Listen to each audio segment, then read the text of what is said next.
Почитувани представници на медиумите, почитувани граждани.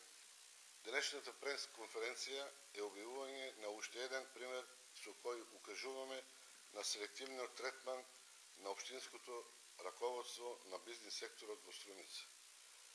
Со пресуда на Основниот суд Струмица, општина Струмица како правен следбеник на фондот за вршење на работи за уредување и употреба на градежно земјиште од Струмица се задолжува да го исполни договорот за комунално уредување на градежно земјиште на локацијата што се наоѓа на улица Гоце Делчев, одма до рафинеријата за масло Алмак Струмица.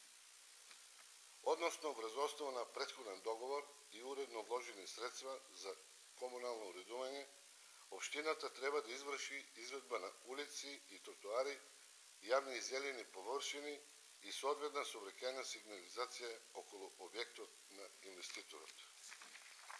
Еве пресудата од Основниот суд Струмица. Иако тоа требаше да го стори во рок од 9 месеци, сметано од денот на пресудата, донесена во 2007 година, општината до ден денеска ова го нема реализирано. Апелирам до раководството на општина Струмица да ги реализира уврските подетнакво и без никакви предрасуди и партиска селекција кон сите фирми во Струмица. Благодарам.